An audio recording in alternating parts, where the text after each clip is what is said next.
How did your parents handle your disability? My twin sister Callie and I were both born deaf, but our parents refused to let us learn sign language because they said we'd never be normal if we gave in to disability. So we spent our entire childhoods desperately mouthing words we couldn't hear and getting beaten for using our hands to communicate. My earliest memory is sitting in a cold speech therapy office with hands pressing on my throat, trying to make sounds I couldn't hear. The therapist would hold our faces and move our mouths like puppets while Mom watched from a chair in the corner. Callie would cry and I'd watch the tears roll down her face, wanting to reach out but knowing I couldn't. They put us in speech therapy 8 hours a day. The therapist would press our tongues down with popsicle sticks, forcing them into positions that might create the right noises. She'd make us breathe on mirrors and watch the fog, trying to control air we couldn't hear coming out. Callie threw up once from gagging on the stick and had to keep going with vomit still on her shirt. We'd go home with our jaws aching and our throats raw from screaming sounds into the void. The first time I got punished for using my hands, we were 6, and I just wanted to point at the toy I wanted. Such a simple thing, pointing. But Dad saw me and crossed the room in 3 strides. He grabbed my wrist and bent it backwards until I screamed. "Animals use their hands," he said, his mouth moving in that exaggerated way. "Humans use words."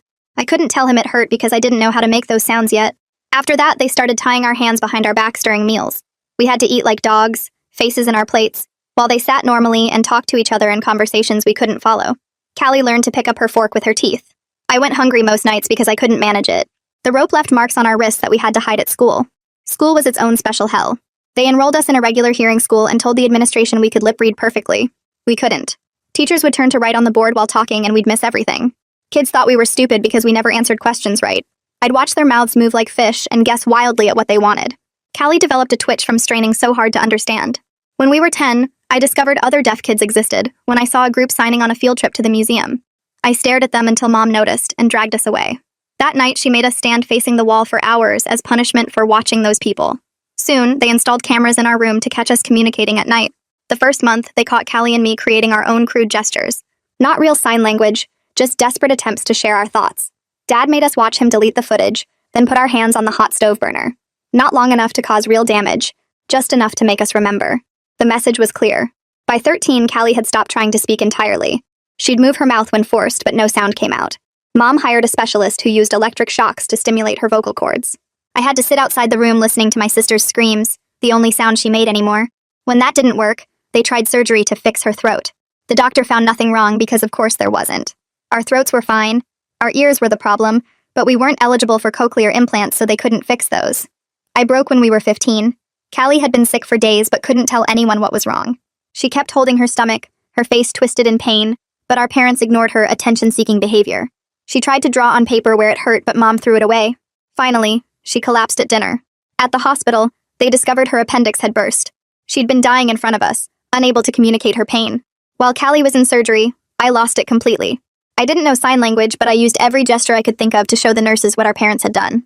I pointed at my ears, shook my head, mimed tying hands, pretended to cry. I acted out years of abuse with my body while my parents watched in horror.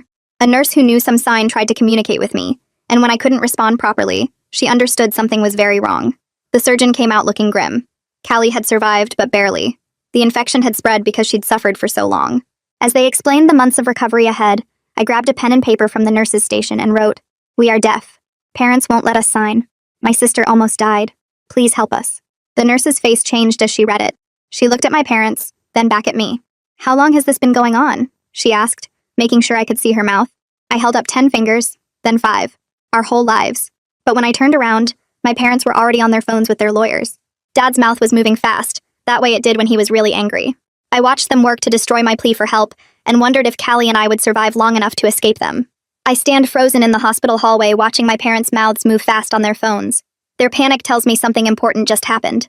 My desperate note actually reached someone who understood. A woman in blue scrubs appears beside me. Her name tag says Mila Cox, RN. She holds a notepad and pen in her hands. Her face looks kind but serious. She gestures for me to follow her to a small waiting area with plastic chairs. She sits down across from me and slides the notepad toward me. She points at the paper, then at me, then makes a writing motion with her hand. I understand. She wants me to write down everything. I pick up the pen and start writing. My hand cramps after the first 5 minutes, but I keep going. I explain the hand tying during meals. I describe the stove burns when I was 6. I write about 8 hours of speech therapy every day, the popsicle sticks pressing down our tongues until Callie threw up. I explain the cameras in our bedroom watching us at night. I write about Callie holding her stomach for days, her face twisted in pain, how Mom threw away her drawings trying to show where it hurt. The words pour out in messy handwriting. Mila reads each page as I finish it. Her expression changes from concern to something harder. Her jaw gets tight. Her eyes narrow. She squeezes my shoulder gently when I'm done writing.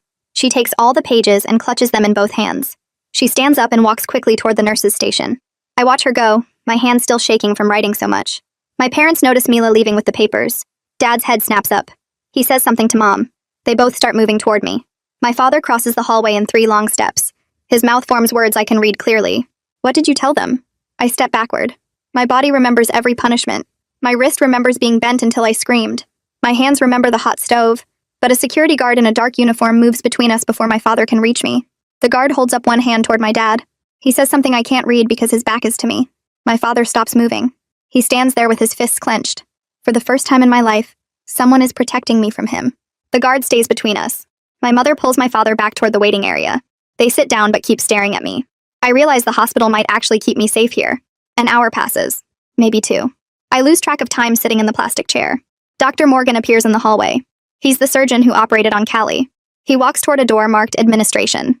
Through the glass window, I watch him talk with people in suits and white coats. He points at papers on the desk. He gestures with his hands, making big movements. His face looks serious and angry. He keeps pointing at something on the papers. The meeting lasts a long time. Later, Mila comes back and sits beside me. She writes me a note on a fresh piece of paper. Dr. Morgan documented everything he found during Callie's surgery. Not just the burst appendix and the bad infection. He also wrote down that Callie is way too thin for her age. He noted the rope marks on both your wrists. He recorded that neither of you could tell him about pain or medical history without writing it down. He's making sure everyone knows what he saw. I read the note 3 times. Dr. Morgan saw the evidence of what our parents did to us. He's telling people who can help. I look up at Mila and nod. She pats my hand. A woman in a gray suit arrives. She wears an official badge that says Child Protective Services. Her business card says Nadine Thurman, caseworker. Mila brings me to a small room with a table and chairs. The room has no windows. Nadine sits across from me. Another woman stands beside her. This woman's hands start moving. She's making signs. Actual ASL signs. Real language flowing through the air. Her fingers form shapes I've never seen before. Her hands move in patterns that mean something. I start crying. I can't help it. The signs are the most beautiful thing I've ever seen. But I can't understand any of it. I don't know what the moving hands are saying. I've never learned this language. My parents made sure of that. The memory hits me hard while Nadine watches my face. Suddenly, I'm 6 years old again. I'm standing in our kitchen. My wrist is bent backward in my father's grip. The stove burner glows orange inches from my palm. I can feel the heat on my skin. His mouth makes those big shapes. Animals use their hands. Humans use words. Then comes the brief pain. The searing feeling that taught me to keep my hands still. Silent. Useless. I shake my head hard to clear the flashback. I focus on Nadine's face in front of me. She looks concerned. She slides another notepad toward me. She understands that writing is still my only way to communicate. I pick up the pen. I write that Callie is my priority. She needs someone with her when she wakes up. Someone who won't punish her for trying to communicate. I'm scared our parents will take her away from the hospital before anyone can help us. Nadine reads my words. She writes back in clear print. I already contacted the hospital social worker about keeping Callie safe. I need to ask you some hard questions about your home life. Can you answer them? I nod yes. My parents appear at the door. A man in an expensive suit stands with them. He announces himself as their lawyer. I can read his lips through the small window in the door. He's demanding to be present for any interviews with their children. Nadine stands up calmly. She opens the door. She explains something to the lawyer. He starts talking fast. His mouth moves in words about religious freedom and parenting rights and different ways to handle disability. More people arrive. Someone from the hospital risk management. The hallway fills with adults. 6 people arguing outside the door. Their mouths move in a silent battle over my life. I sit alone in the room watching through the window. I can't hear any of it. Nadine comes back an hour later. She writes on the notepad. I requested an emergency protective order. This would stop your parents from having contact with you without supervision. A judge will review the medical evidence and your written statement tonight. If the judge approves it, hospital security will keep your parents away from Callie's ICU room. I read her words twice. Something unfamiliar rises in my chest. Not quite hope, but maybe the chance of safety. The next morning, a hospital psychologist arrives. She has a folder full of papers and pictures. She sits with me for 2 hours. She shows me pictures and asks me to identify objects. I can point to a car, a house, a dog, but when she asks me to write what they do or why we use them, I struggle. She asks me to read passages from a book. I stumble over words I've never heard spoken. I don't know how they sound in my head. At the end, she lets me read her report. It says I have big gaps in my basic knowledge. It notes something called communication deprivation syndrome. The words consistent with language isolation are written in her notes. I read those words and understand for the first time that what my parents did has a name. Other people know about this kind of harm. The psychologist packs up her folders and tells me someone will be in touch about next steps. I wait until she leaves, then stand up slowly. My legs feel shaky from sitting so long. A nurse appears at the door and gestures for me to follow her down the hallway. We walk past rooms with beeping machines and people in beds. The ICU is quieter than the emergency department, but somehow more scary. Everything feels serious here. The nurse stops at a room with glass walls and points inside. I see Callie lying in a bed with tubes connected to her arms and monitors attached to her chest. Her eyes are closed. I step into the room carefully, trying not to make noise even though she can't hear me anyway. The nurse leaves and I'm alone with my sister for the first time since the ambulance took her away. I move to the bedside and just stand there watching her breathe. Her face looks pale against the white pillow. There's a big bandage on her stomach where they cut her open. I reach out slowly and touch her hand. It feels warm. Her fingers twitch and then her eyes open. She looks confused for a second, blinking at the bright lights and strange ceiling. Then her eyes find my face and I watch recognition spread across her features. Her mouth opens like she wants to say something but no sound comes out. I squeeze her hand gently and she squeezes back. We stare at each other and I can read the question in her eyes without needing any words. Am I safe? Is this real? What happened? I nod slowly, trying to put everything into that one movement. Yes, you're safe. Yes, I'm here. Yes, everything changed. She keeps squeezing my hand and I see tears forming in her eyes. I want to tell her about the nurses, about Nadine, about the protective order, but we don't have language for any of that yet. So I just hold her hand and let my eyes say what my mouth can't. I'm not leaving you. We're going to be okay. I promise. A doctor comes in to check her monitors, and we have to let go of each other's hands. I step back against the wall and watch him write notes on a clipboard. He leaves without trying to talk to me. I move back to Callie's bedside, and she's already reaching for my hand again. We stay like that for what feels like hours, just holding on to each other in the quiet room. Nadine appears in the doorway holding a folder full of papers. She waves to get my attention, then gestures toward the hallway. I look at Callie and she nods, telling me it's okay to go. I squeeze her hand one more time and follow Nadine to a small waiting area with uncomfortable plastic chairs. She sits down and pulls out a thick stack of papers from her folder. She writes on her notepad in big clear letters. The judge approved the emergency protective order. I read the words twice before they make sense. Nadine slides the official court document across to me, and I pick it up with shaking hands. The legal language is hard to understand, but I can make out the important parts. My parents' names are listed at the top. Then there are paragraphs about temporary custody and supervised visitation and restrictions on medical decisions. I read one section 3 times. The judge finds credible evidence of a pattern of physical punishment for natural communication attempts and medical neglect that resulted in life-threatening injury to the minor child. The words swim in front of my eyes. Someone in power actually believed us. Nadine writes another note. Your parents can only see you and Callie with a CPS supervisor present. They cannot make any medical choices for you right now. The hospital has copies of this order. Security knows not to let them into Callie's room alone. I look up at Nadine and feel something unfamiliar rising in my chest. Not quite hope because I'm too scared to hope yet. But maybe the smallest possibility that a piece of paper with a judge's signature might actually protect us from 15 years of control. I write a question on the notepad. How long does this last? Nadine writes back. 6 months unless the judge extends it or changes it. We have a hearing in 5 days to determine longer-term custody. I read that and my stomach drops. 5 days. Then we have to face them again in court. The next morning, a woman with a hospital badge introduces herself through writing. She's the interpreter coordinator. She writes that she's very sorry, but they only have 3 ASL interpreters on staff for the entire medical center. None of them are available for the hours we need them, because they're scheduled with other patients. She looks upset as she writes this, like she knows it's not good enough but can't fix it. I write back asking when we can get an interpreter. She writes that she's trying to bring someone in from an outside agency, but it takes time to arrange and approve. Maybe tomorrow or the next day. I feel frustration building in my chest. How are we supposed to communicate with doctors and nurses and social workers without interpreters? The coordinator writes that she's doing everything she can and leaves looking stressed. Mila finds me in the hallway an hour later. She sits down beside me and writes that she knows the interpreter situation is terrible. She writes that she'll keep helping however she can with her basic sign vocabulary and written notes. Over the next 2 days, that's exactly what happens. Mila shows up during her breaks and lunch hours to help translate between me and various hospital staff. She knows maybe 50 signs and has to fingerspell a lot of words slowly. It takes forever to have even simple conversations. A doctor wants to explain Callie's medication schedule, and it takes 30 minutes with Mila writing everything down and me asking questions on paper. A nurse needs to know about my medical history, and we spend an hour going through basic questions. I start to understand something that makes me angry. Even people who want to help us are trapped by a system that wasn't built for deaf people to use it. There aren't enough interpreters. The ones they have are stretched too thin. And we're supposed to make life or death medical decisions through handwritten notes and basic gestures. Nadine comes back 3 days after the protective order with a new document in her hands. Her face looks tense as she sits down across from me in the consultation room. She slides the papers over, and I see it's a legal filing from my parents' lawyer. I start reading and feel my chest get tight. The lawyer argues that my parents were using something called an oral education method. He writes that this is a recognized approach to teaching deaf children. He claims that cultural differences in how people handle disability are being turned into crimes. He uses phrases like parenting rights and religious freedom and educational choice. I read through 6 pages of legal language that makes what my parents did sound almost reasonable. Like tying our hands and burning us with stove burners was just a different parenting philosophy. Nadine watches my face as I read. When I finish, she writes a note that makes my stomach hurt. Some officials might agree with this argument. Some people think your parents were trying to help you succeed in a hearing world. We need to be ready for people who see this as a parenting choice, not abuse. I stare at the note and feel rage building. How can anyone think 15 years of punishment for using our hands was helping us?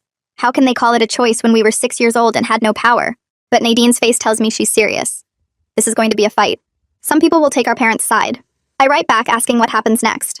She writes that the court scheduled an emergency shelter care hearing for 5 days from now. That hearing will decide if we stay in state custody or go back home while the investigation continues. My hands start shaking as I write my next question. Do I have to talk at the hearing? Nadine nods and writes that my written statement is powerful, but hearing directly from me will matter more to the judge. She writes that I don't have to speak if I can't, but it would help our case. I think about standing in a courtroom with my parents watching. I think about using my voice, the voice they forced me to develop through years of painful therapy. The thought makes me want to throw up, but I write back that I'll do it because Callie can't testify yet, and someone has to tell the truth about what happened. 3 days after her surgery, Callie develops a fever. I'm sitting beside her bed when a nurse comes in to check her temperature. The thermometer reads 101 degrees. The nurse leaves quickly and comes back with Dr. Morgan. He examines Callie carefully, pressing on her stomach and checking the surgical site. Then he pulls out a notepad and writes that sometimes infection flares up even after the appendix is removed. He writes that this happens more often when treatment got delayed as long as Callie's did. The infection had time to spread before surgery. Her body is still fighting it off. She needs to stay in the hospital for at least another week, maybe longer. I read his note and feel my stomach drop. Another week means she'll miss the shelter care hearing. She won't be there to show the judge what happened to her. Dr. Morgan writes another note saying he's starting her on stronger antibiotics and they'll monitor her closely. He leaves and I sit back down in the chair beside Callie's bed. She's asleep, her face flushed from the fever. I watch her breathe and feel guilt washing over me. I'm healthy enough to fight while she's still recovering from nearly dying. I'm the one who can testify while she's stuck in a hospital bed. I spend the next 3 days barely leaving her room. I sleep in the chair beside her bed. Nurses bring me food and I eat without tasting it.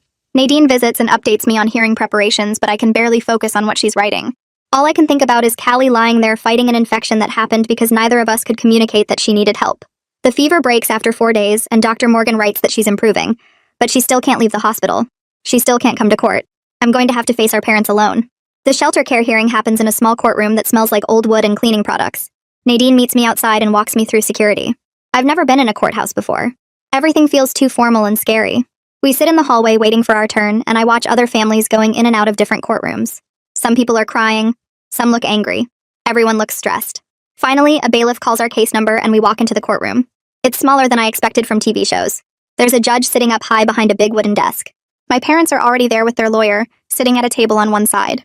Nadine leads me to a table on the other side. An interpreter stands beside the judge's bench. I watch her hands move as she translates what the judge is saying into ASL. I can only understand maybe 1 word in 10. The signs are too fast and too complex for my limited knowledge. But I can tell from everyone's faces that official court business is happening. Papers are being filed. Lawyers are making arguments. The judge asks questions. It all happens in a language I can't fully access even with the interpreter there. After what feels like forever, Nadine touches my arm and points to the witness stand. It's my turn. I stand up on shaky legs and walk to the small podium beside the judge. Nadine comes with me and stands next to me. The judge says something and the interpreter's hands move. I don't understand, but Nadine taps the written statement I've been carrying. I spent 2 days writing this statement with Nadine's help. We worked through every detail, every incident, every punishment. Now I have to read it out loud. I unfold the papers with trembling hands and start reading. My voice comes out scratchy and weird. I'm not sure I'm pronouncing all the words right.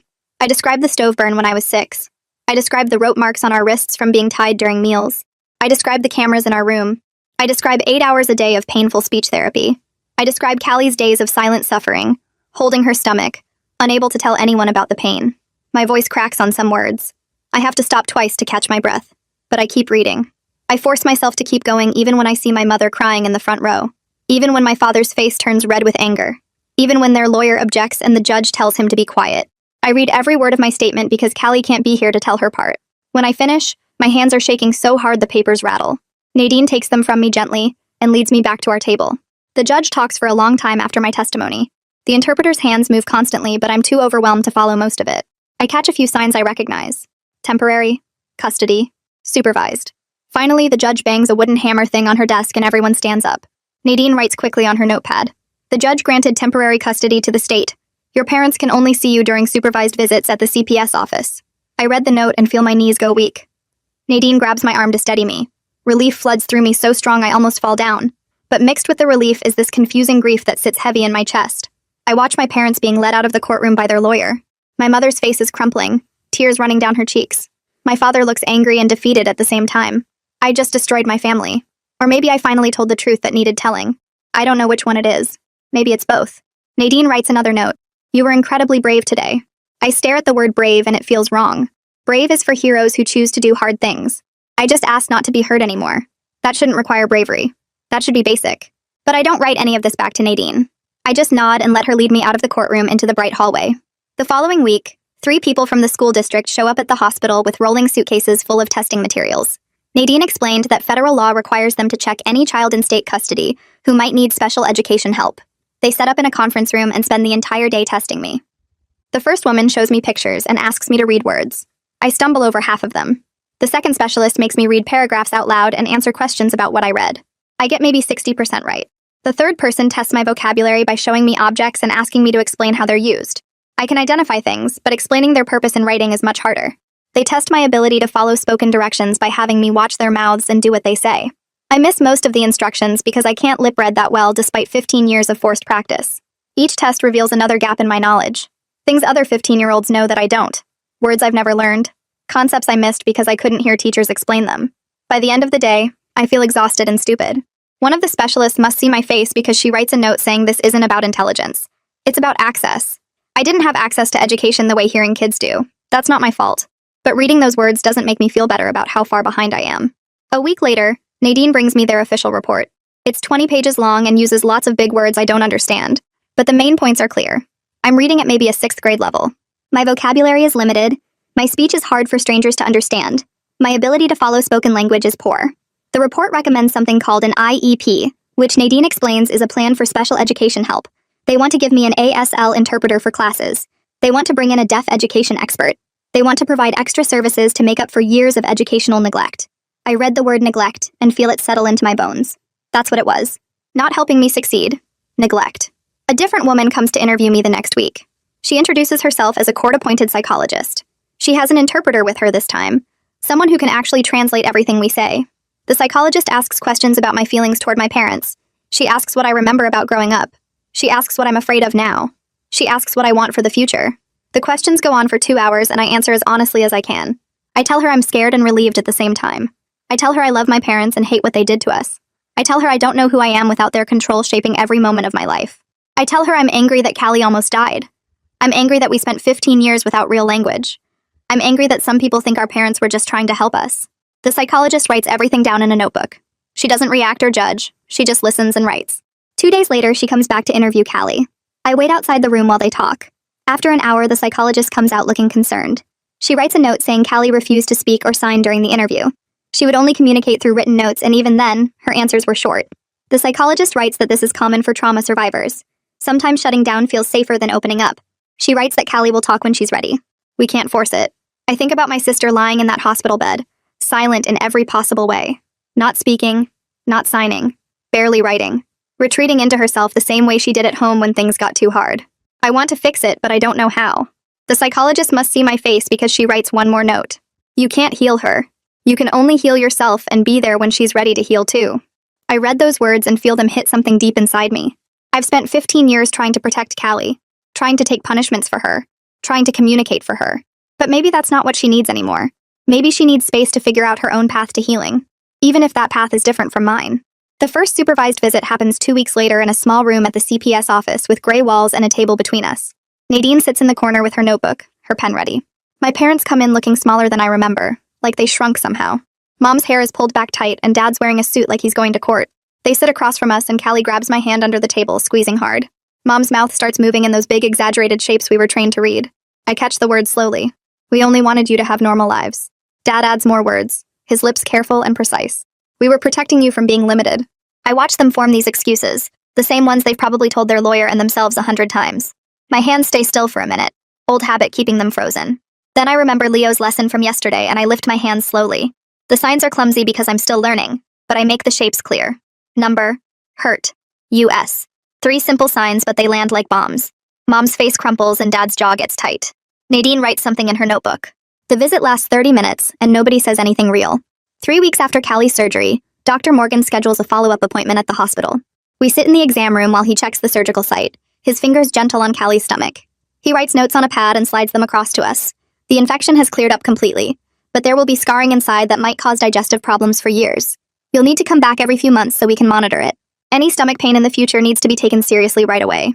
I read the words twice and feel anger building in my chest. My sister will carry these scars forever because our parents wouldn't let her tell anyone she was hurting. She'll have stomach issues for the rest of her life because they threw away her drawings and called her pain attention-seeking behavior. Dr. Morgan watches my face and writes another note. This wasn't your fault. You both did everything you could with what you had. I nod, but the anger doesn't go away. It just sits there, hot and heavy, knowing that Callie's body will remember this even after everything else is over. Nadine drives us to the foster home the next day in her blue sedan. The Mitchells live in a 2-story house with a neat lawn and flowers by the front door. Mrs. Mitchell comes out smiling, her hands already moving in big gestures like she's trying to communicate without words. She's nice, patient, writing notes on a small whiteboard she keeps in her pocket. Mr. Mitchell works nights, so we mostly see him at breakfast. They have 2 other foster kids, both younger, both hearing. At dinner that first night, I watch the family talk to each other in conversations I can't follow. Their mouths move fast, comfortable, laughing at jokes I don't understand. Mrs. Mitchell tries to include us, writing notes and showing us things, but it's exhausting. Every single interaction requires a pen and paper. Callie and I sit at the table eating while the world happens around us in a language we can't access. At least at home with our parents, Callie and I had our secret gesture system. We developed it over years, small movements that meant things only we understood. Here we're completely cut off. The Mitchells are kind, but we're living in their hearing world, always on the outside looking in. The next week, there's a meeting about our education at the school district office. The room fills with people, specialists and advocates and district administrators, all talking about IEP accommodations and services we need. The interpreter is supposed to be there at 2. By 2:15, people start checking their phones. By 2:30, everyone looks frustrated. They try to keep going with written notes, but it takes forever. Every question requires writing it down, waiting for me to read it, writing my answer, then writing it again so everyone understands. A simple question about math class takes 5 minutes. People keep glancing at the clock. Then Mila shows up on her lunch break from the hospital, still wearing her scrubs. She sits next to me and starts using her basic sign vocabulary, the simple stuff she knows, bridging gaps where she can. It helps, but everyone leaves the meeting exhausted and behind schedule. We only got through half the agenda. I start understanding something sitting in that room watching adults get tired and annoyed. The system's failure to provide communication access isn't just inconvenient. It's another form of isolation. It's another way of controlling us, making us depend on other people's patience and time. It's another way of saying our access needs are burdens instead of rights. My first ASL class happens at the local Deaf Services Center in a room with big windows and posters showing the alphabet. Leo Ford greets me at the door with signs that flow like water, his hands moving in patterns I can't follow yet. Then he switches to simple gestures and writes on a whiteboard. Welcome. We're going to learn together. He starts with the alphabet, showing me how to form each letter with my hands. A is a fist with the thumb on the side. B is a flat hand with the thumb across the palm. C curves like the letter itself. I copy his movements, my fingers clumsy and uncertain. He teaches me basic greetings. Hello. Thank you. Please. Then simple phrases. My name is. I am deaf. I need help. For the first time in my life, my hands are creating language instead of being punished for moving. I practice the sign for sister over and over, both hands making fists and sliding down my jaw. Then safe, my hands crossing over my chest. Then help, one hand lifting the other. These simple hand shapes represent everything I've been denied for 15 years. I'm crying quietly while I practice, tears running down my face, but I don't stop signing. Leo writes me a note. You're doing great. Take your time. There's no rush. But I want to rush. I want to learn everything right now. I want to make up for 15 years of silence. That night, I'm scrolling through my phone in bed at the Mitchell's house when I see a local news article about child abuse cases. Someone posted a comment asking if CPS is going too far by getting involved in how parents choose to educate disabled kids. The comment thread fills up fast. People debating whether forcing deaf children to speak is abuse or just old-fashioned parenting. Some people write that oral education is a valid choice and parents have the right to make medical decisions for their kids. Others write that sign language should be required and oral-only approaches are harmful. They're arguing about my life like it's a philosophical debate instead of 15 years of tied hands and stove burns. Nadine shows me the article the next day with an apology written on a sticky note.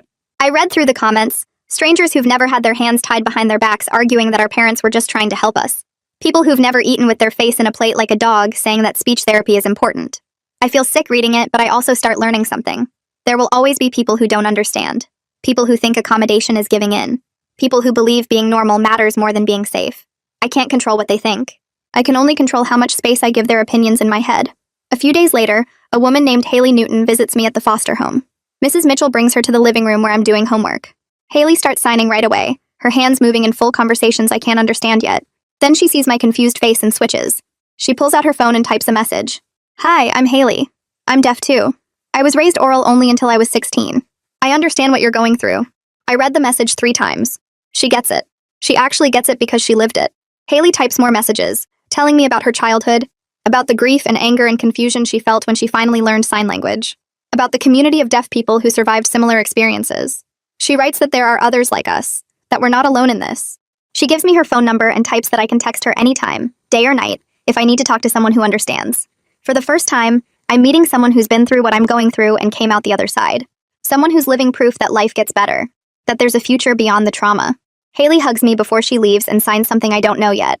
Later, I look it up. It means family. The week before depositions are scheduled, I meet with the court interpreter every afternoon to practice.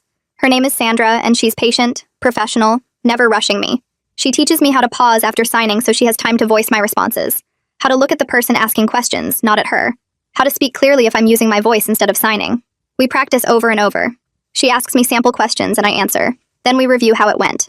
What would you say if they ask why you didn't speak up sooner? What would you say if they suggest your parents were just following professional advice? What would you say if they claim you're being coached? Each practice session makes me more confident but also more scared. I'm terrified of being cross-examined by my parents' lawyer.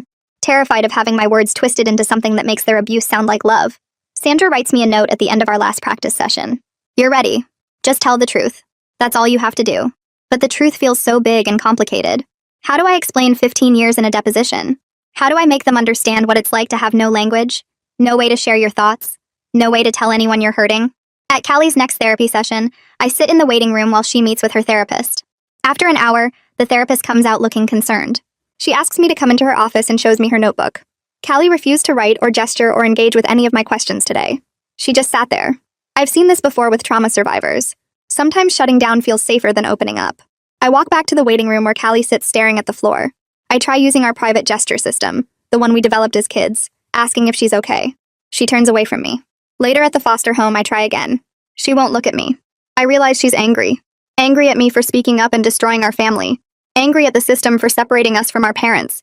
Angry at herself for nearly dying. Angry at everyone and everything. The therapist writes me a note before we leave.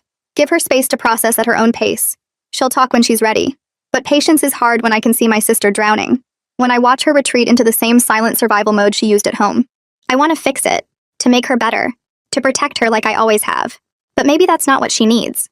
Maybe she needs space to figure out her own path to healing. 2 days later at the CPS office, I'm walking down the crowded hallway to another meeting when people start brushing past me. I can't hear them coming. Can't hear footsteps or voices warning me they're there. Someone bumps my shoulder hard, and I spin around, but they're already gone. Another person rushes past and I feel the air move, but I didn't see them coming. My body floods with the old fear, the memory of being grabbed from behind, of Dad's hand on my wrist bending it back. I can't breathe. My chest gets tight and my vision tunnels. I crouch against the wall, trying to make myself small, my hands shaking. Nadine finds me there a few minutes later, hyperventilating against the painted concrete. She sits beside me and pulls out her notebook. She writes in clear print. 5 things you can see. I look around. Gray wall, exit sign, Nadine's shoes, door handle, clock. 4 things you can touch. Wall, floor, my shirt, Nadine's hand. I work through the exercise slowly, my breathing evening out, my heart rate dropping. Nadine writes another note. I'm adding trauma-informed therapy to your service plan. You need someone who specializes in PTSD. I nod, exhausted. This is going to be a long road. The next day at the foster home, a thick envelope arrives with the hospital logo in the corner. I tear it open and my eyes go straight to the total at the bottom. $42,817. The number blurs as I read it again. Surgery, ICU stay, medications, specialist consultations, all listed in neat rows. My hands start shaking. I think about our parents seeing this bill, using it to prove they should get us back because the state can't afford us. I imagine them in court saying we're too expensive, that they'll pay it off if we come home. Mrs. Mitchell finds me frozen at the kitchen table, staring at the pages. She reads over my shoulder and her face changes. She pulls out her phone and texts someone. 20 minutes later, Nadine arrives and sits across from me.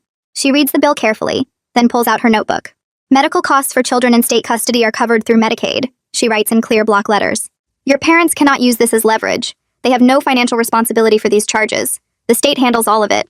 I read her words 3 times, but the panic doesn't leave. I spend the next 4 days jumping every time someone knocks on the door.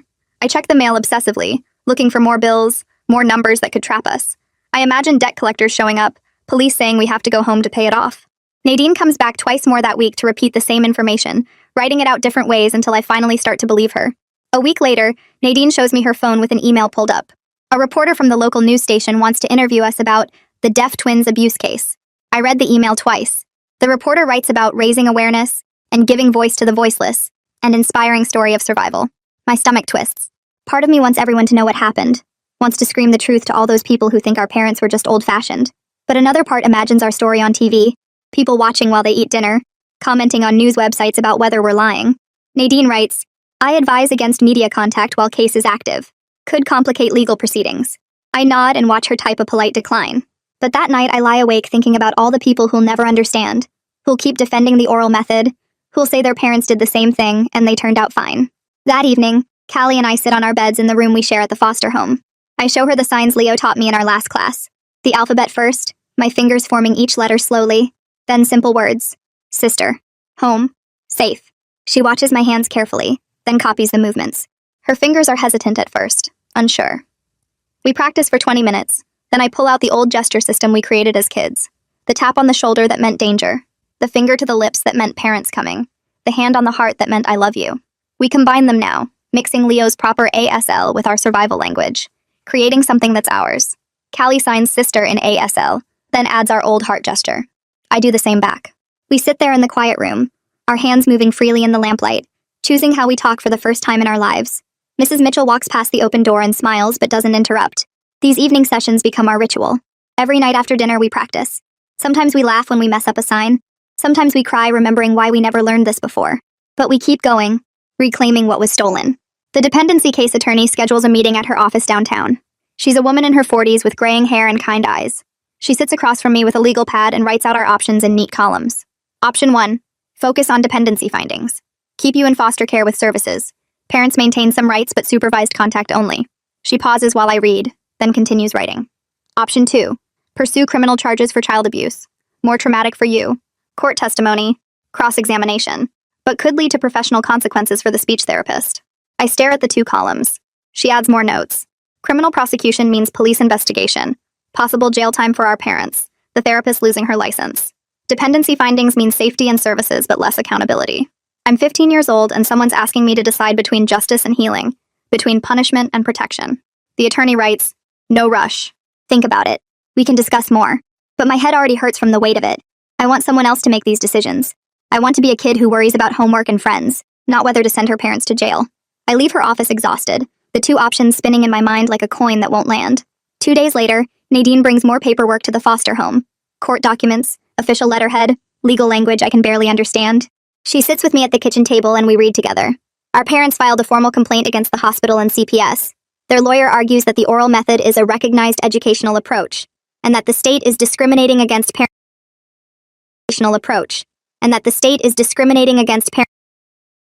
parents. They're claiming freedom of belief. Like 15 years of punishment was just a different opinion about how to raise deaf kids. The filing includes references to other families who used oral-only approaches, expert testimony from audiologists who support speech training, arguments about parental authority. I watch Nadine's face get tight as she reads. My hands clench into fists under the table. The paper crumples in my grip. They're still doing it. Still trying to make their control sound like love. Still arguing they were helping us. The rage builds in my chest, hot and sharp. I want to scream that help doesn't leave rope burns, that love doesn't involve stove burners. But I just sit there, crushing the paper, while Nadine writes notes about the court's response timeline. A month passes and Nadine stops coming to our appointments. Mrs. Mitchell explains that there's been departmental restructuring, whatever that means. Instead, a new caseworker shows up. Lando. He's younger than Nadine, maybe late 20s, with nervous energy and an overstuffed briefcase. He sits down with me and Callie and pulls out our file. It's thick now. Hundreds of pages. He reads through it while we wait, his eyes moving fast across the words. Then he looks up and pulls out a notebook. I need to understand your situation, he writes. Can you tell me what happened? I stare at him. Everything is in that file. The stove burns, the tied hands, the cameras. Callie nearly dying. It's all documented. But he needs me to explain it again because he's new and overwhelmed and there are too many cases. I pick up the pen and start writing. The same story I've told 5 times now. My hand cramps after the first page. Lando is nice, apologetic even, but I can see he's drowning in paperwork. He has 20 other cases. He doesn't know the details of our needs, doesn't understand why interpreter scheduling matters, hasn't built the relationship Nadine had. I realize right there that I'm going to have to fight harder now. The system's turnover means starting over, explaining over, advocating over and over because no one person holds all the knowledge of what we need. 3 weeks later, Lando drives us to a court hearing. We arrive 20 minutes early and wait in the hallway. The interpreter is supposed to be here at 9. 9:15 passes. 9:30. The judge's clerk comes out looking annoyed. My parents' lawyer stands near the courtroom door, checking his watch dramatically and complaining loudly about delays. I watch the clock on the wall, each minute ticking by while we wait for communication access. My anxiety climbs with each passing second. 9:45. The interpreter finally rushes in, apologizing, explaining about traffic and another appointment running late. The judge refuses to start without her, which I appreciate, but I also feel the weight of everyone's frustration.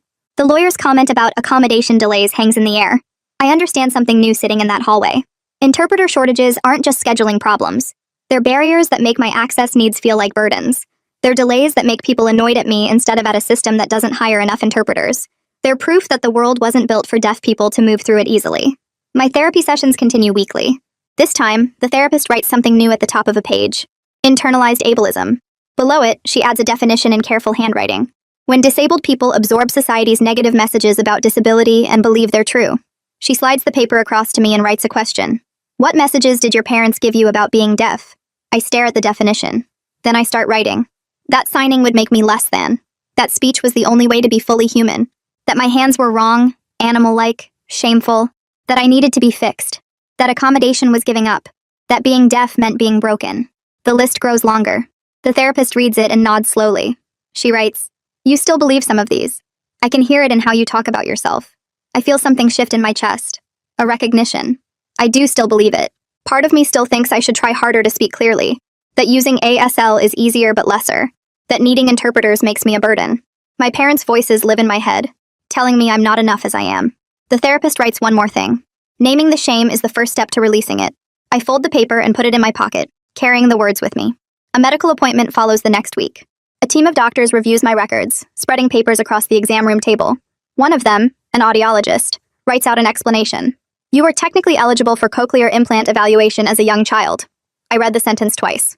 She continues writing. "Your parents never pursued it. The evaluation process would have involved deaf education professionals who typically recommend sign language alongside or instead of implants." I process this slowly. They could have gotten me evaluated. They chose not to. Probably because deaf educators would have challenged their oral-only approach. The audiologist writes more. "The decision about implants, now or ever, is yours alone. Your body, your communication choices. No pressure either way." She underlines yours alone twice. I sit with that. My body. My choices. Not my parents' control. Not society's expectations. Mine. I'm not ready to decide anything about implants. I don't even fully understand what they are yet. But the fact that I have choice, that someone's telling me I get to decide about my own body, feels revolutionary. Like something fundamental has shifted in who has power over my life. Cooper Shaw, my guardian ad litem, requests a meeting to discuss long-term planning. We sit in a conference room at his office and he spreads out information packets about different options. He writes in clear print across a legal pad. Option 1. Pursue emancipation at 16. More freedom, less support. You'd be legally independent. He pauses while I read, then adds, Option 2. Extended foster care until 18. State support for housing, education, transition services, more stability, less autonomy. I look at the 2 paths laid out in front of me. Emancipation means I could make all my own choices, live independently, control my own life. But I'd lose the support system, the caseworker help, the educational services. Extended foster care means rules and supervision, and someone else having authority over me. But I'd have housing security, continued therapy, help navigating the world. Cooper writes another note. Neither option is perfect. We can discuss more as you get closer to 16. I realize I'm being asked to plan for adult independence when I'm still learning basic communication skills. When I'm still figuring out who I am without my parents' control. When I'm still catching up on 15 years of educational neglect. The weight of these decisions presses down on me, but I nod and take the information packets. Because this is my life now, making impossible choices and hoping I pick the ones that lead somewhere better than where I've been. The court hearing happens 3 weeks later in a small courtroom with wood paneling and fluorescent lights that buzz overhead. I sit between Cooper and the interpreter, watching the judge review papers while my parents sit across the aisle with their lawyer. The judge looks up and starts speaking, her mouth moving in clear shapes while the interpreter signs beside me. She extends the restraining order for another 6 months and adds new conditions requiring my parents to complete parenting classes focused specifically on deaf culture and appropriate communication access. My mother's face crumples and tears start rolling down her cheeks, her shoulders shaking silently. My father puts his arm around her and glares at me across the courtroom. I feel my stomach twist with this weird mix of relief and guilt, like I'm both protected and terrible at the same time. Cooper slides a notepad across the table and writes in clear print that I didn't cause this, that my parents' choices created these consequences, not my plea for help. I read his words 3 times, but the guilt sits heavy in my chest anyway. The judge dismisses us, and I walk out past my parents without looking at them, feeling their eyes on my back the whole way down the hallway. The nightmares start that same night. I wake up gasping in the dark foster home bedroom, my hands clutching the sheets because in the dream they were tied behind my back and I was screaming without sound. Callie is asleep in the bed across from me, her face peaceful in the moonlight coming through the window. I try to go back to sleep, but every time I close my eyes, I see the stove burner getting closer, or Callie collapsed on the floor holding her stomach, or my father's face twisted in anger. The next night it happens again, and the night after that. By the end of the week, I'm exhausted and jumpy, flinching at every unexpected movement. Mrs. Mitchell notices the dark circles under my eyes at breakfast, and writes me a note asking if I'm sleeping okay. I shake my head and she contacts Lando, who sets up appointments for a sleep study and consultation about trauma-related insomnia. The doctor explains through an interpreter that nightmares are normal after trauma, that my brain is processing years of fear and pain. She gives me a plan with grounding exercises to do before bed, teaches me how to focus on 5 things I can see, and 4 things I can touch when panic rises. The foster parents get me a weighted blanket that presses down on my chest like a gentle hug. These tools help manage the symptoms, even though the trauma itself sits unchanged inside me, waiting. Haley texts me 2 weeks later inviting Callie and me to a community event at the local deaf center. We take the bus across town on a Saturday afternoon, watching the city pass by through smudged windows. The deaf center is in an old brick building with a rainbow flag outside and a sign with hands forming the ASL symbol for community. We walk through the front door and suddenly we're surrounded by people signing, their hands flying through conversations we can't follow yet, but can see are full of laughter and connection. A woman at the welcome table greets us in sign, then switches to writing when she sees our confused faces. She points us toward a group of teenagers gathered near the snack table. 3 deaf kids around our age approach us and sign slowly, exaggerating their movements so we can try to follow. They fingerspell their names and ask where we're from, their faces friendly and patient when we struggle to respond. One girl shows us the signs for different foods and drinks, making jokes that involve facial expressions more than words. For the first time, I see what belonging might look like. A community where communication access isn't something I have to fight for, but something that just exists naturally. Callie watches everything with wide eyes, her hands twitching like she wants to join the conversations but doesn't know how yet. We stay for 2 hours, mostly watching and learning, and when we leave, I feel this strange lightness in my chest. The lightness disappears 3 days later when Lando calls and asks to meet urgently. He shows up at the foster home that evening looking stressed and apologetic, his hands shaking slightly as he writes out an explanation. He accidentally emailed our confidential case file to the wrong address, sent it to someone with a similar name in his contacts list. The breach got contained quickly when the person called to report receiving it, but Lando explains that a stranger saw the details of our abuse for several hours before the mistake was caught. I feel anger rising hot in my throat because our trauma became someone's careless error, because strangers might have read about the stove burns and the tied hands and Callie nearly dying. Lando apologizes over and over, his face red with embarrassment and guilt. He writes that the agency is implementing new security protocols to prevent this from happening again, that he's being formally reprimanded. I want to yell at him, but I don't have the words yet in either English or ASL, so I just nod stiffly and leave the room. Later that night, I lie in bed thinking about how the system that's supposed to protect us keeps failing in small ways that add up to big violations of trust. The video statement recording happens the following week in a small office with professional lighting and a camera on a tripod. An interpreter stands beside the camera, and another sits next to me for support. The lawyer explains through the interpreter that I can take breaks whenever I need them, that I can write instead of speak when words fail, that this recording will be used in court but I won't have to testify in person again. I nod and they start the camera. I look directly at the lens and start talking about the stove burn, describing how my father held my hand over the burner just long enough to teach me a lesson. My voice cracks and I have to stop, taking deep breaths while the interpreter waits patiently. I continue with watching Callie nearly die, with 15 years of being told my hands were wrong and my deafness was something to overcome rather than accommodate. 20 minutes in, I start crying and have to take a break, stepping outside to walk around the parking lot until I can breathe normally again. We restart, and I get through more details before breaking down again. The whole recording takes 3 hours because I keep having to stop and restart, my emotions overwhelming the words. When it's finally done, I feel completely drained, but also like I've spoken my truth in a way that can't be twisted or misinterpreted. The lawyer writes that my testimony was powerful and clear, that the judge will understand exactly what happened. My new school placement starts the next Monday at a regional program for deaf and hard of hearing students. Most of my teachers are deaf themselves or fluent in ASL, and having an interpreter in every class means I can actually follow instruction for the first time ever. But on Wednesday, a substitute teacher takes over my English class and immediately starts teaching with her back to us, turning to write on the board while giving instructions I can't lip read from behind. I raise my hand and try to explain that I need her to face the class when talking, but she waves me off and keeps writing. The regular interpreter isn't available, and the substitute doesn't understand why this matters. I feel that old frustration building, the same helpless anger from years of being told to just try harder. After class, I go straight to the principal's office and write out a formal complaint, explaining that facing students when speaking is a basic accommodation for deaf students, not a special favor or optional courtesy. The principal reads my complaint and apologizes immediately, explaining that the substitute wasn't properly trained. She promises staff training for all substitutes and sends an email that same day to every teacher in the building. I walk out of her office realizing I'm learning to advocate for myself without apologizing, to demand access instead of politely requesting it. An anonymous message arrives through Haley 3 days later. She forwards it to my phone with a note that someone wants to share their experience. I read the message slowly, my heart starting to pound. The person writes that they were a patient of the same speech therapist who worked with Callie and me when we were children. Their account describes hours of painful oral motor exercises, punishment for using hands to communicate, a rigid belief that speech was the only acceptable way for deaf children to exist in the world. They include specific details that match my memories exactly, the same popsicle sticks pressing our tongues into positions, the same mirrors to watch our breath fog, the same shame and pain when we couldn't produce the right sounds. The message includes dates from 8 years ago, proving this therapist hurt other children long after she hurt us. I sit on my bed reading and rereading the message, feeling less alone but also more angry. We weren't the only children damaged by this system, by this person who believed she was helping us succeed. I meet with Cooper and the dependency attorney the following week to discuss filing a formal complaint with the state licensing board against our childhood speech therapist. They explain that the complaint process requires detailed statements documenting specific abusive practices that went beyond legitimate therapy into coercion and punishment. I spend the next 3 weeks writing out memories I'd rather forget, describing the physical pain of having my tongue pressed down until I gagged, the fear of making mistakes, the hours of repetitive exercises that left my jaw aching. Each memory I write down feels like picking at a wound that hasn't healed yet. Haley stops by the foster home one evening when I'm struggling with a particularly difficult section about the cameras in our room. She writes me a note reminding me that accountability might prevent future children from experiencing what we did, that my complaint could protect other deaf kids from this therapist's harmful approach. I finish the statement 2 days later, print it out and hand it to Cooper with shaking hands.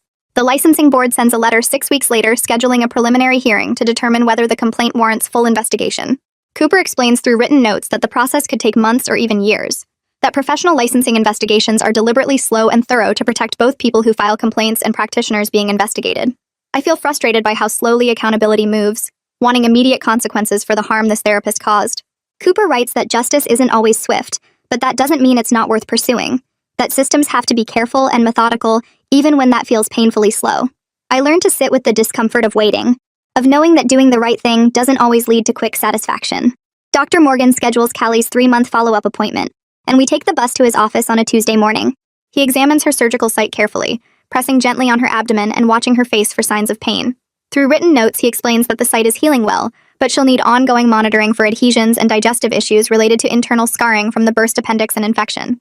He writes that she's gained 12 pounds since the surgery, and her overall health has improved significantly now that she's in a placement where she can communicate her needs and access proper nutrition. He adds a note that the medical improvement is concrete evidence that removing us from our parents' control was the right decision. I watch Callie reading his notes, her face relaxing slightly as she understands she's getting better. We leave his office with a folder of information about managing potential long-term effects, and I feel grateful that at least the physical damage is healing, even if the emotional scars remain. The state scheduled settlement talks 3 weeks after Callie's follow-up appointment, and Lando drove us to a conference room at the county building where our parents sat on one side of a long table with their lawyer, and we sat on the other side with Cooper and a court interpreter. The hospital's legal team joined by video call, their faces appearing on a screen mounted to the wall. Our parents' attorney opened by arguing that the oral method was a recognized educational approach supported by decades of research, that our parents had consulted with licensed professionals who recommended this path, and that cultural differences in disability philosophy shouldn't be criminalized by the state. I watched my mother nodding along, her face set in that determined expression I knew so well. My father's mouth formed careful words about wanting us to succeed in a hearing world, about protecting us from isolation and limited opportunities.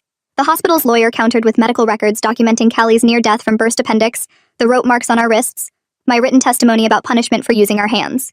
The state's attorney added educational evaluations showing massive gaps in our learning, psychological assessments noting trauma symptoms, and expert testimony about communication deprivation syndrome. The talks went in circles for 2 hours, our parents refusing to acknowledge that their approach caused harm, their lawyer insisting they'd followed expert guidance and acted with good intentions. Finally, the mediator called a break and wrote that settlement seemed unlikely, given the fundamental disagreement about whether abuse had occurred. When we reconvened, the judge who'd been observing remotely announced she was setting a firm trial date for the dependency adjudication in 6 weeks. I felt my stomach drop because that meant testifying again, going through everything in detail in front of my parents and a courtroom full of strangers. Lando drove us back to the foster home in silence, and I stared out the window wondering how many more times I'd have to tell this story before someone believed it enough to keep us safe permanently. 2 days later, Lando picked us up with all our belongings packed in garbage bags and explained through written notes that he'd found a better placement for us. We drove across town to a neighborhood with smaller houses and big trees, and Lando pulled up in front of a blue house with a ramp leading to the front door. A woman stepped onto the porch, and her hands moved in fluid ASL signs before she even reached us. Lando introduced her as Priscilla Doyle, and she signed directly to me and Callie, her face expressive and her signs clear and slow. I caught maybe 1 word in 5, but watching her communicate in our language, seeing her hands shape meaning in the air, made my chest tight with something I couldn't name. We followed her inside and I stared at everything like I'd entered another world. Deaf culture artwork hung on the walls, paintings and photographs of hands signing, of deaf performers and activists. The doorbell was connected to lights that flashed throughout the house. Captions ran across the bottom of the television screen. Priscilla showed us to a bedroom we'd share, and she signed something I didn't fully understand, but her face was kind and welcoming. That night at dinner, she signed slowly while also writing things down, bridging the gap between our limited ASL and her fluency. For the first time in my life, I lived somewhere that was built for deaf people, instead of forcing us to adapt to a hearing world. Callie and I lay in our beds that night, and I watched the streetlight patterns on the ceiling, feeling something shift inside me that I didn't have words for yet. Lando enrolled us in a regional program for deaf and hard of hearing students the following week, and I walked into the building terrified that I'd be just as lost as I was in regular school. But the receptionist signed to me at the front desk, and the hallways had visual alert systems for bells and announcements. And when I entered my first classroom, the teacher signed while speaking, making sure every student could access the lesson. The teacher assessed my skills that first day and discovered I could read at maybe a 5th grade level. My math was scattered with huge gaps, and my general knowledge had massive holes from years of missing information. But instead of making me feel stupid, she wrote out a plan that would address the gaps while building on what I did know. She paired me with a deaf student mentor who'd help me navigate the school and practice ASL during lunch. My classes were small, maybe 8 students each, and every teacher was either deaf or fluent in ASL. For the first time, I could follow instruction completely, could ask questions and get answers I actually understood, could participate in class discussions through sign instead of sitting silent and confused.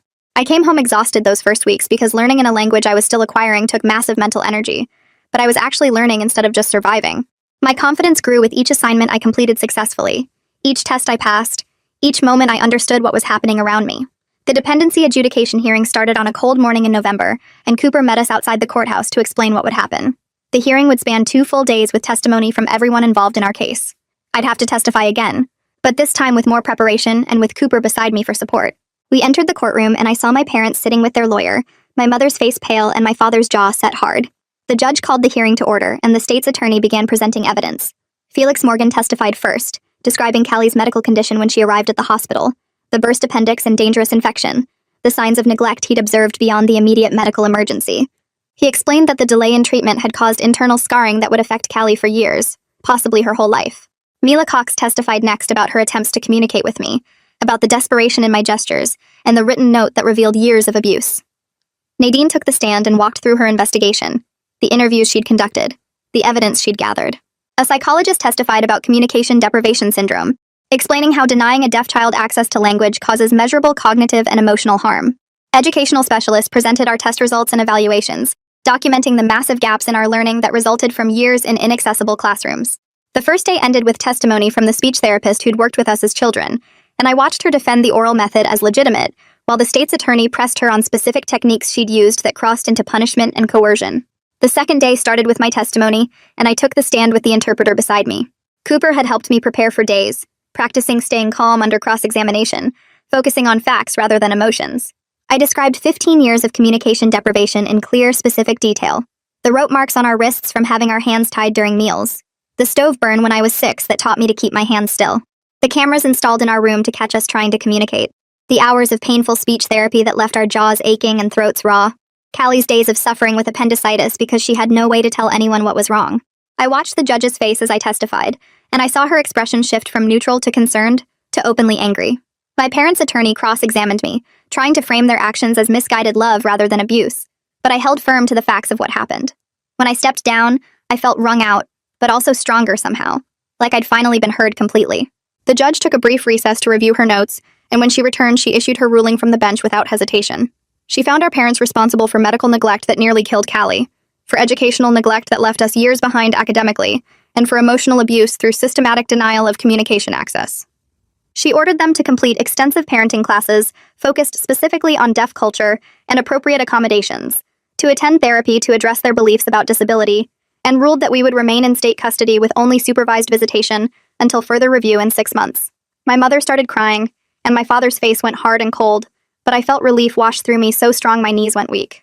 Our parents' attorney filed an appeal within days and also filed a countersuit claiming the state had violated their constitutional rights to raise their children according to their religious and philosophical beliefs. Cooper explained the legal filings to me through written notes and the interpreter at our next meeting. The appeal would take months to work through the system, and most of the countersuit claims had been dismissed by the judge as lacking merit, but a narrow appeal about parental rights would proceed. He emphasized that none of this would affect our current placement or safety, that we'd stay with Priscilla regardless of how the appeals played out. I asked if we'd have to testify again, and he wrote that probably not, that the appeal would focus on legal questions rather than factual disputes.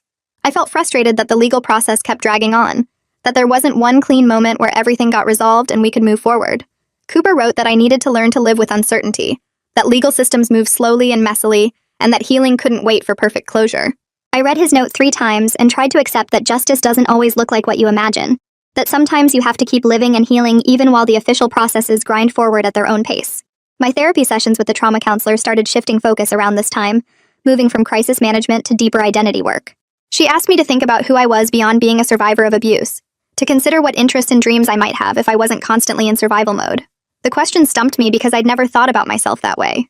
My entire identity had been built around surviving my parents' control, around protecting Callie, around trying to be normal enough to avoid punishment. I started writing between sessions about things I'd never let myself explore.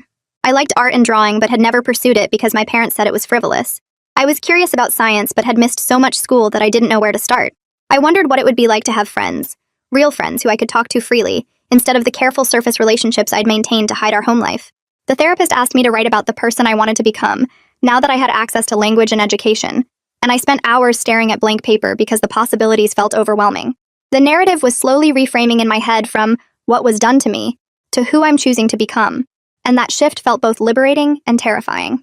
One evening after dinner at Priscilla's house, Callie and I were sitting in the living room practicing ASL signs from our classes, when she suddenly looked at me and her hands moved in careful, precise shapes. I watched her sign each word slowly and clearly, forming a complete sentence in ASL for the first time since we'd started learning. Her hands shaped, "I love you, sister," and I felt tears spring to my eyes because she was choosing to communicate this way, choosing to embrace the language our parents had forbidden for 15 years. I signed back, "I love you too," and we sat together in comfortable silence that felt nothing like the isolated silence of our childhood. This silence was full of understanding and connection, of two people who could communicate whenever they wanted without fear of punishment. Priscilla walked past and smiled at us, signing something about being proud of our progress, and I realized this was what family could look like when it wasn't built on control and fear. Cooper scheduled a meeting to discuss long-term planning, and he spread papers across Priscilla's dining room table explaining our options. I could pursue emancipation when I turned 16 in a few months, which would give me legal independence but cut off most state support. Or I could stay in extended foster care until I turned 18, which would provide housing stability, continued educational support, and transition services to help me prepare for adult independence.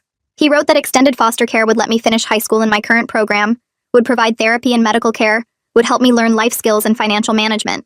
The trade-off was less autonomy, more rules and oversight, but also more security and support during a critical time when I was still learning language and catching up academically. I thought about trying to survive on my own at 16 with limited education and no support system, and I knew I wasn't ready for that. I agreed to the extended foster care plan, relieved to have structure and support while I continued healing and learning. Cooper wrote that this didn't mean I was weak or dependent, that choosing help when you need it is actually a sign of strength and self-awareness. The licensing board investigation into our childhood speech therapist expanded when 3 additional former patients came forward with similar accounts. Lando showed me the board's preliminary findings, which documented a pattern of coercive and punishing practices that went beyond legitimate therapy into abuse. The board issued a statement that the complaint warranted full disciplinary proceedings, which could take months or even years to complete but represented serious concern about the therapist's methods. I felt less alone knowing that other people had experienced similar harm and had chosen to speak up, that we weren't the only ones who recognized these practices as abusive, rather than helpful. The final decision about her license was still far away, but the investigation moving forward felt like validation that what happened to us mattered and deserved accountability. Our next supervised visit with our parents happened at the CPS office 3 weeks later, and they followed all the rules carefully this time. They didn't try to touch us without permission. They communicated through the interpreter present instead of expecting us to lip read. They didn't minimize what had happened or make excuses for their choices. The conversation felt stilted and formal, my mother asking generic questions about school, and my father commenting on the weather like we were acquaintances making small talk. I answered politely but distantly, and I realized the easy closeness we once had was gone completely. They were strangers now who happened to share my DNA, people I'd once loved who'd hurt me so deeply that love had transformed into something else entirely. I felt detachment instead of the yearning I'd expected, and that detachment felt like its own kind of freedom. The next week, Haley came to Priscilla's house with a laptop and a stack of papers, ready to help me create something I'd never had before, a plan for making sure people actually gave me the communication access I needed. We sat at the kitchen table and she opened a document she'd started, a checklist that listed every type of appointment I might have and what accommodations each one required. Medical appointments needed interpreters scheduled at least 2 weeks in advance, she explained, typing as she talked, because hospital systems moved slowly and last-minute requests usually failed. Legal meetings required certified legal interpreters, not just anyone who knew some signs, because the technical language mattered in court settings. Educational settings needed both interpreters and written materials provided ahead of time, so I could review content before class discussions. Therapy sessions worked best with the same interpreter each time, so I didn't have to rebuild trust with someone new every week. We went through scenario after scenario, Haley asking me questions about what had worked and what hadn't in my appointments so far, and I realized I'd been accepting whatever scraps of access people offered, instead of knowing I could ask for specific things. She showed me how to email ahead of any appointment with my accommodation needs clearly listed, how to follow up if they didn't confirm the interpreter was scheduled, how to reschedule if they showed up without proper access instead of trying to muddle through. Priscilla joined us after a while and we practiced together, with me signing my needs and Priscilla pretending to be a doctor's receptionist who didn't understand why I needed an interpreter. The first few practice rounds I apologized constantly, adding, if it's not too much trouble, and, I know it's hard to arrange, to every request. My hands forming the signs small and hesitant. Priscilla stopped me gently, and signed that I needed to state my needs as facts, not requests for favors, because communication access wasn't a kindness someone did for me, but a right I had under the law. We practiced again and I signed more firmly. I need a certified ASL interpreter for my appointment on Tuesday at 2 o'clock. Please confirm by Friday that one is scheduled. My hands moved with more confidence each time, and Priscilla smiled and signed that I was getting stronger at advocating for myself. Over the next several days, I used the checklist for real appointments, emailing the school counselor about next week's meeting, calling the doctor's office through the video relay service to confirm my checkup had an interpreter arranged, texting Lando to make sure he'd have an interpreter at our next CPS meeting. Each time I clearly stated what I needed, each time someone confirmed they'd provide it, I felt a little more solid in myself, like I was building something I could stand on. But then everything fell apart during one terrible week in late October, when Callie got sick with a bad cold, and I completely lost my mind with worry. She started coughing on a Monday, and by Tuesday I was checking on her every hour, feeling her forehead for fever, making her write down every symptom even though it was obviously just a regular cold. I wouldn't let her go to the school even though she felt well enough. Wouldn't let her go anywhere without me. Kept texting Priscilla during the day to make sure Callie was okay, even though Priscilla had already confirmed she was fine. On Wednesday, Callie wanted to go to the Deaf Center for the youth social night, but I told her she needed to stay home and rest, and she got angry and signed that I wasn't her mother and couldn't tell her what to do. I signed back that I was trying to keep her safe, that she didn't understand how dangerous it was when she couldn't communicate if something went wrong, and she threw a pillow at me and locked herself in the bathroom. Priscilla found me sitting outside the bathroom door crying, and she sat down beside me, waiting until I looked at her to start signing. She asked me what I was really afraid of, and I signed that Callie almost died last time she was sick, because she couldn't tell anyone what was wrong, and I couldn't let that happen again. Priscilla's face softened, and she signed that she understood my fear, but that I was trying to control Callie the same way our parents controlled us, even though my reasons were different. That hit me like cold water, and I sat there staring at her hands, realizing she was right. I was so scared of losing Callie that I was recreating the same suffocating control we'd just escaped, deciding what she could and couldn't do based on my fear instead of her actual needs. In my therapy session the next day, I talked about it with my therapist, and she wrote that trauma makes us repeat patterns sometimes, that I'd learned from our parents that control equals safety, even though that wasn't true. She wrote that healing wasn't a straight line, that I'd probably catch myself doing harmful things sometimes before I learned better ways. I apologized to Callie that night, signing that I was sorry for trying to control her choices, that she had the right to make her own decisions about her body and her health. She signed back that she understood I was scared, but that she needed me to trust her, and we sat together on the couch working out a compromise where she'd tell me if she felt worse, and I'd trust her to know her own body. It was hard letting go of that protective fear, but I knew I had to learn it. My report card arrived in early November, and I opened the envelope with shaking hands, afraid to look at the grades inside.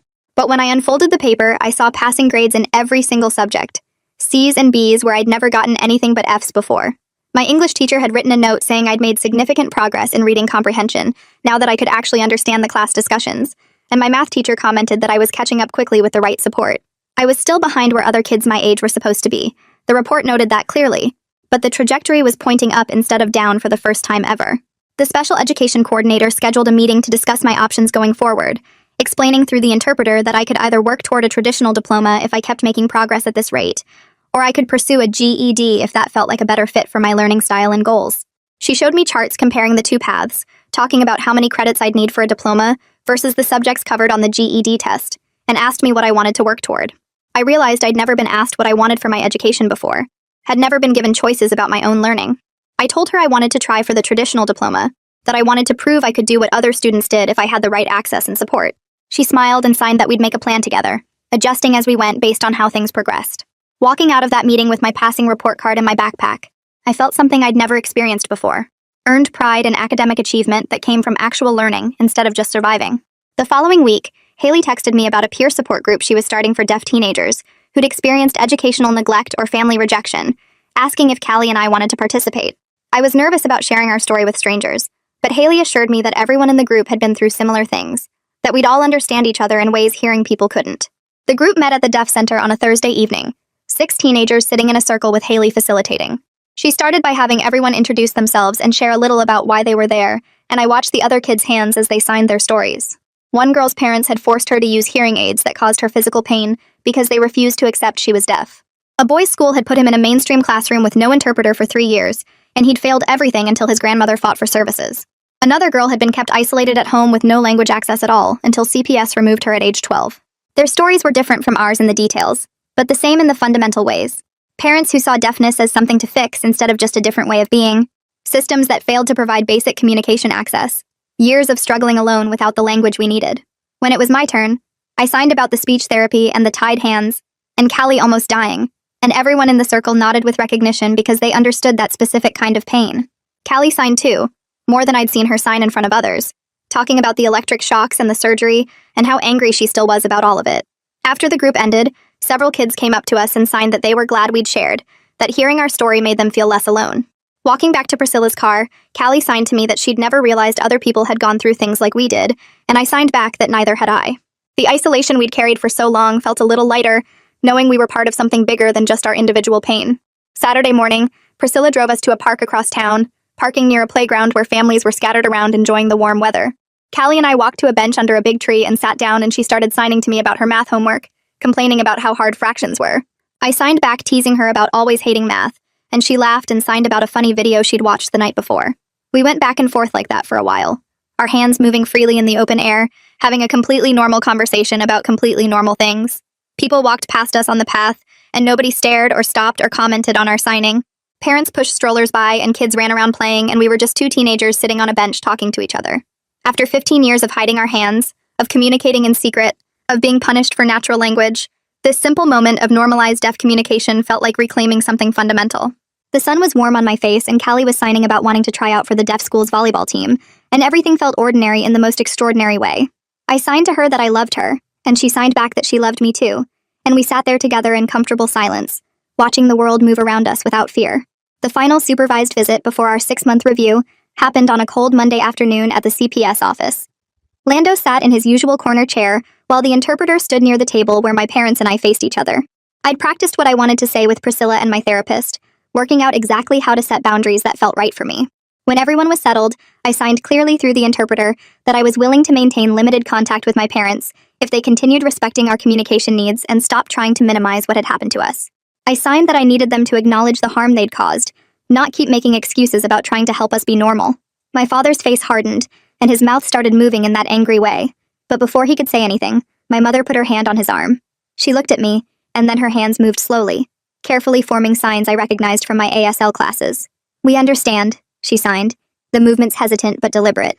I stared at her hands, processing that she'd been learning ASL in her court-ordered classes, that she was trying to communicate with me in my language. It wasn't forgiveness, and it didn't erase 15 years of abuse, but it was something different from I'd expected. A foundation, maybe, for whatever relationship might be possible going forward. My father sat silent and angry beside her, not signing, and I understood that their journey toward accepting our deafness was happening at different speeds. The visit ended after 30 minutes, and I walked out feeling lighter than I'd expected, like I'd successfully drawn a line that protected me while leaving space for possibility. Lando called me the following week with news about the licensing board investigation. The board had issued interim measures against our childhood speech therapist, suspending her license temporarily while the full investigation continued. She couldn't work with any clients, especially not deaf children, until the board completed its review and made a final decision.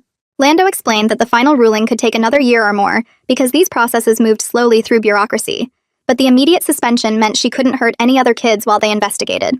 I felt relief mixed with frustration when I heard the news, glad that she was stopped but angry that justice took so long. Cooper texted me later saying the suspension was a significant step, that licensing boards didn't take interim action unless they found serious concerns. I saved his message and read it several times, letting myself feel that bittersweet sense of incomplete justice happening in slow motion. Haley contacted me in December about writing something for the deaf community newsletter, explaining that they wanted to publish first-person accounts from deaf young people about their experiences. She said I could write about whatever felt right to share, that the goal was both testimony and resource for others going through similar situations. I spent 2 weeks working on it, writing and rewriting until I had something that felt true. I focused on survival strategies Callie and I had developed, the small ways we'd created communication in impossible circumstances, and what the healing process looked like now that we had access and safety. I wrote about the accommodation checklist and learning to advocate and the peer support group, practical things that might help someone else. Haley edited it with me, helping me frame the story as both witness to harm and guide for moving forward. When the newsletter came out in January, I held the printed copy in my hands and stared at my words on the page. My story, told in my own voice, not filtered through lawyers or caseworkers or therapists. Seeing it there felt like claiming agency over a narrative that had been controlled by others for my entire life. 6 months into living with Priscilla, I took stock of where Callie and I were compared to where we'd started. We had stable housing and a home where communication access wasn't a daily battle. We had full access at the school with ASL fluent teachers and deaf peers. We had regular therapy helping us work through trauma. We had educational supports closing the gaps in our learning. We had legal protections keeping us safe from unsupervised contact with our parents. The licensing investigation was still grinding through its process, and the legal appeals were moving forward slowly through the courts. Supervised visits happened once a month with careful boundaries in place. I was learning ASL fluently now, having real conversations instead of just basic signs. Callie was signing full sentences and laughing with friends and trying out for volleyball. We were both building identities beyond just being survivors, figuring out who we were when we weren't in constant survival mode. Life wasn't perfect or completely resolved. My parents hadn't fundamentally changed their beliefs about disability and deafness. Professional accountability was incomplete and slow. I still woke up from nightmares sometimes, my hands tied behind my back in dreams. But I was safe. I had language flowing through my hands. I was surrounded by people who saw my deafness as difference rather than deficit. The story didn't end with everything magically fixed, with my parents transformed into perfect allies, with all the systems suddenly working right. It ended with me standing in a place where healing was possible, where I could build a future instead of just surviving each day, where my hands were finally free to speak the language they'd always wanted to form. That is how it played out for me. Now I want to hear how you would have handled it. Share your thoughts in the comments. I love reading all the different perspectives. You always make the best part of the conversation happen there.